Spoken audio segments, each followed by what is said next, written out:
तर मी बनवते आहे गुलाबजाम, कारण नेहलचा बड्डे होता आणि आदल्या दिवशी हा गुलाबजामचा घाट मी घातलेला होता.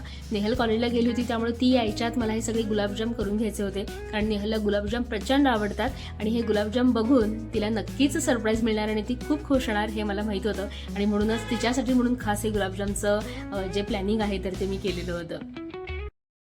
हाय hello everyone, welcome to my blog. तर आज नेहलचा 19वा वाढदिवस, आज तारीख पण 19 आहे आणि नेहलचं जे बड्डे सेलिब्रेशन आहे तर ते करण्यासाठी नेहलचे जे फ्रेंड्स आहेत तर ते थोड्याच वेळात घरी येणार आहेत. यामध्ये झालंय असं की नेहलला याबद्दल काहीही माहिती नाही आहे. गेले 2 ते 3 दिवस तिचे सगळे जे मित्रमैत्रीण आहेत माझ्या कंटिन्यू कॉन्टॅक्टमध्ये आहेत आणि आपण असं करूया तसं करूया, आम्ही घरी येऊन सेलिब्रेशन करतो, डेकोरेशन करतो असं त्यांनी मला सांगितलं. सो आता थोड्याच वेळामध्ये हे सेलिब्रेशन होणार आहे आणि नेहलची रिॲक्शन यावरती काय असणार आहे हे बघणं नक्कीच इंटरेस्टिंग असणार आहे. सो हा जो व्लॉग आहे तर तो शेवटपर्यंत बघत राहा. तर नेहलच्या ग्रुपमधले काही फ्रेंड्स जे आहेत तर ते कॉलेजमध्ये तिच्यासोबत होते आणि काही फ्रेंड्स घरी आले होते आणि हे ते डेकोरेशन जे आहे तर ते त्यांनी करायला सुरुवात केली होती आणि यावरती नेहलची रिॲक्शन काय आहे हे बघणं खूप म्हणजे मजेशीर होतं. वाव, भारी की ग, मस्तच आहे. Birthday thank you. मी 2 मिनिटांमध्ये घरी का बोलवायला लागली आहे? तुला तरी वाटलं पण नाही ना असं घरी करतील वाटलंच नव्हतं मला.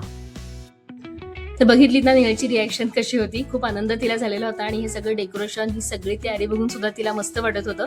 मी पण औक्षणाची तयारी केलेली होती, तिला छानपैकी औक्षण केलं आणि आपल्या बाळाचा वाढदिवस जो असतो तर तो आपल्यासाठी खरंच खूप स्पेशल असतो. म्हणजे नेहल आज 19 वर्षाची झाली आणि तिच्या जन्मापासून ते आजपर्यंत तिचे जे मोमेंट्स आहेत, तिच्या ज्या आठवणी आहेत त्या अगदी मला जशाच्या तशा आठवतात आणि आपलं बाळ हळूहळू मोठं होतं आहे हे बघून आपल्याला म्हणजे पालकांना अर्थातच खूप आनंद होत असतो आणि तिच्या मनासारखं आपण सगळं करतो आहे हे एक समाधान सुद्धा पालकांना नक्कीच असतं.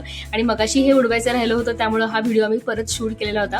त्यानंतर मग तिचं सेलिब्रेशन संध्याकाळी होणार होतं. मी गेलेले होते जयसिंगपूरला कार्यक्रमासाठी. हा सुद्धा एक वाढदिवसाचाच इव्हेंट होता, बाळाचा पहिला वाढदिवस होता आणि त्यानिमित्त गाण्याचा कार्यक्रम होता आणि इथला कार्यक्रम पण मी एन्जॉय केला, कारण सकाळी आमचं छान सेलिब्रेशन झालेलं होतं आणि नेहलला मी सांगितलेलं होतं की तुला जिथं जायचं आहे तिथं तू मस्तपैकी सेलिब्रेशन तुझ्या फ्रेंड्ससोबत करू शकतीस आणि त्या पद्धतीनं तिनं छान असं सेलिब्रेशन सुद्धा केलेलं होतं. तुम्ही व्हिडिओमध्ये आता बघणारच आहात, तर बघू शकता किती छान पद्धतीनं हे सगळं एन्जॉयमेंट करत आहेत आणि मस्तपैकी पावभाजी आणि आईस्क्रीम आम्ही खाल्लं असं तिनं मला फोन करून सांगितलेलं होतं. चला तर मंडळी, आजचा हा बड्डेचा व्लॉग होता तर तो तुमच्यासोबत मला शेअर करताना खूप छान वाटतंय आणि आज तिच्या बड्डे निमित्त भरपूर कॉल्स मेसेजेस मला आले आणि तुमचं जे प्रेम आहे, तुमचा आशीर्वाद जो आहे तर तो नेहलच्या पाठीशी असाच कायम राहू दे अशी सदिच्छा या निमित्त मी व्यक्त करते. आणि आजचा जर व्लॉग तुम्हाला आवडला असेल तर नक्की लाईक करा. भेटूया पुढच्या व्लॉगमध्ये, तोपर्यंत काळजी घ्या. Bye bye.